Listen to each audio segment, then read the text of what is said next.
नमस्कार मित्रांनो, आजच्या नवीन एका व्हिडिओमध्ये स्वागत आहे. आजचा दिवस म्हणजे इलेक्शनचा दिवस आहे की प्रत्येक म्हणजे खूप वर्षांनी हे इलेक्शन आलेलं आहे. मला माहिती होतं तोपर्यंत 5 वर्षाचं इलेक्शन होतं आणि आता ह्या इलेक्शनसाठी मी वोटिंगला निघालेलो आहे आणि क्रिकेटच्या ग्राउंडवरती मॅच होती. मॅचचा संपूर्ण नियोजन करूनच ग्राउंडवरून बाहेर निघालो आहे. आता वाजलेत 3. आपल्या संविधानप्रमाणे प्रत्येक नागरिकांना वोटिंग करणं गरजेचं आहे. त्याच्यामुळे म्हणजे राज्यच नाही तर आपला पूर्ण देश त्याच्यामुळे सुरक्षित राहतो. तर कोणाच्या हातामध्ये चुकीची सत्ता गेली तर पूर्णपणे राज्याची आणि देशाची नासाडी होऊ शकते. तर त्यामुळे योग्य उमेदवारालाच वोट करून त्याला निवडून आणायचं आहे आणि प्रत्येकाने जाऊन हक्काने वोटिंग करायची आहे. ती वोटिंग त्या उमेदवार निवडून येत नाही आहे तर आपलं उज्ज्वल आयुष्य पण निवडून येतं आहे. तर चला तर आज तुम्हाला तिकडचं वातावरण कसं आहे ते सुद्धा दाखवतो आणि निघूया वोटिंगला.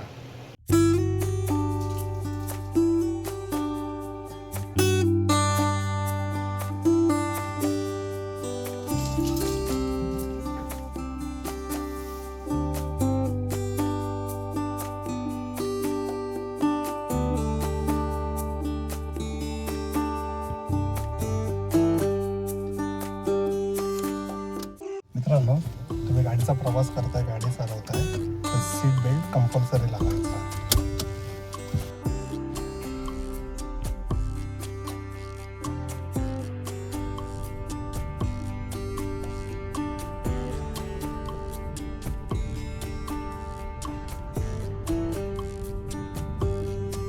हा जो रोड आहे हा पनवेल अलिबाग जॉईंट रोड आहे. डायरेक्ट बेलापूर सिग्नलपासून नवी मुंबईमध्ये येतो आणि हा तिसरी नवी मुंबई बनते.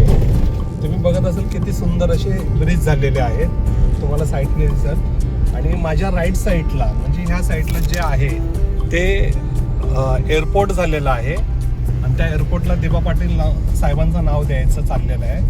आणि एवढे सुंदर रोड झालेले आहेत की एअरपोर्टला कनेक्ट, स्टेशनला कनेक्ट आणि म्हणजे लोकांना सोयीस्कर विमानतळापर्यंत येता यावं म्हणून हे सर्व असे रस्ते सुंदर सुंदर झालेले आहेत. आणि लेफ्ट साईडला पण अजून काम होत आहे रस्त्याचं. हा डायरेक्ट बेलापूर रोड आहे.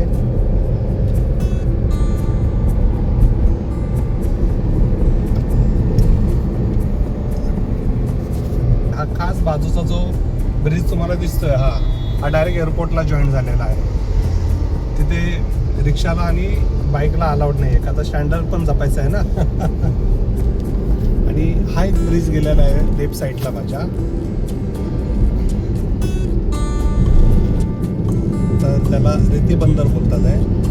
आणि इथे एवढी सुविधा छान झाली आहे ना की इथून अलिबागला बोटी सुद्धा आता जातात आहे. बाजूला कोर्ट आहे, चांगल्या बिल्डिंग आहेत. खूप सुंदर म्हणजे आशिया खंडातली सर्वात सुंदर महानगरपालिका आहे. ते आता मी तुम्हाला जवळून दाखवतो ती किती सुंदर दिसते.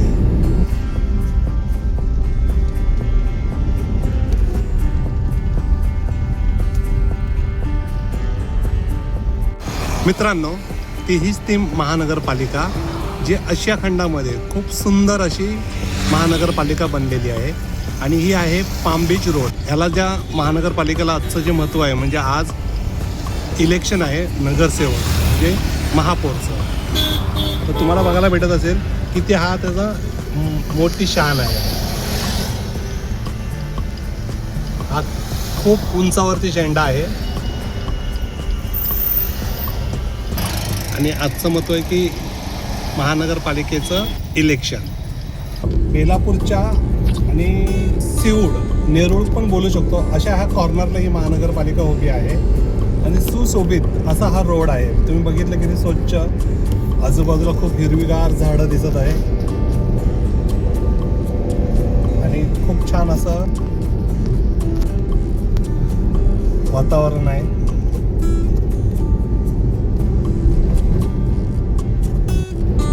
छान असं उंच उंच बिल्डिंग आहे.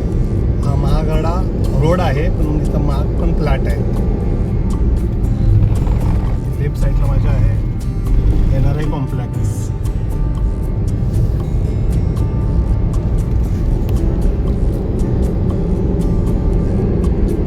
पाम बीच रोड आहे.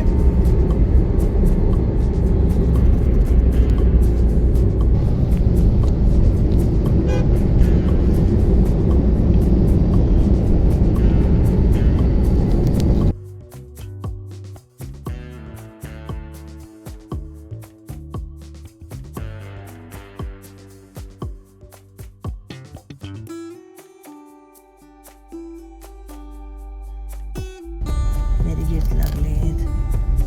हे आम्ही आलेलो आहोत.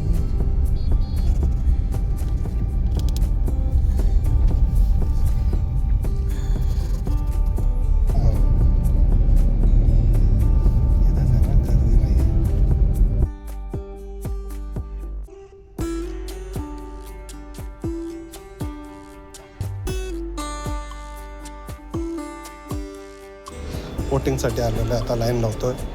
हा माझा लहान भाऊ उमेदवार म्हणून निवडून आलेला आहे आणि अपेक्षा आहे की हा भरपूर काही त्याच्या राज्यामध्ये खूप काही छान करू शकतो. मी ही वोटिंग केलेली आहे. प्रत्येक नागरिकांनी आपली जिम्मेदारी पार पाडावी आणि आजचा हा वोटिंगचा दिवस आहे महानगरपालिकेचा. मैत्रीपूर्ण जय भीम. आज मनोज लोखंडे हे आमच्या विभागात येऊन त्यांनी बरीच सर्व मित्रांना मदत पण केली आणि खास म्हणजे वोटिंगवाल्यांना पण त्यांनी मोटिवेट केलं. मनोजबद्दल बोलायचं तर मनोज म्हणजे तो ॲक्च्युली आमच्या एका मेडिटेशन टीमचा एक भाग आहे. त्याचं मेडिटेशन फार म्हणजे त्यांना मेडिटेशन करायला आवडतं आणि त्याने काही गोष्टी जसं आनापानसती मैत्री भावना हे 2 ध्यान शिकलेले आहेत. तो चांगल्या प्रकारे ध्यान मास्टर पण आहे. त्याला बऱ्याच वर्षापासून तो आमच्या निगडीत आहे मनोज. आणि मनोजने ज्या काही गोष्टी आपल्या मेडिटेशनच्या गोष्टी ध्यानाच्या माध्यमातून म्हणजे क्रिकेटच्या मुलांना पण ते शिकवलं. क्रिकेट शिकवत असताना तो मनोज काही मिनिटे मुलांचं ध्यान पण घेत असतो. ते मला फार चांगलं आवडतं कारण योगा आणि माइंड म्हणजे माइंड अँड बॉडी हे दोघांचं मिक्सिंग चांगल्या प्रकारे मनोज करतो. मनोजचं भविष्य उज्ज्वल आहे.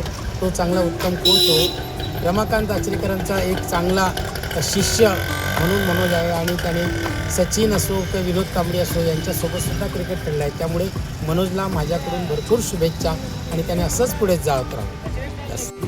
सर सरांशी माझं म्हणजे ऋणानुबंधन बंधन संबंध आहेत आणि कधीही त्यांनी की हा सरस आणि तो सरस असा कधी भेदभाव केलेला नाही आहे. त्यांच्या ह्या सभामुळे खूप जुने संबंध आजही छान राहिलेले आहेत आणि ज्यावेळी त्यांना मी भेटतो त्यावेळी ते 2 शब्द काहीतरी चांगले आयुष्याच्या उज्ज्वलासाठी बोलत असतात आहे. आणि ही त्यांची नेहमी म्हणजे हे सहकारी लोक आहेत हे नेहमी बोलत असतात आहे. आणि सरांची फॅमिली पण एक कुटुंबासारखी आहे आणि ते इंजिनियर आहेत. भाऊ पोलीस ऑफिसर आहेत. तर सर छान. हाय सर आल्यामुळे भरपूर फायदा झाला. 4 लोकांना त्यांनी संभाषण दिलं, माहिती दिली.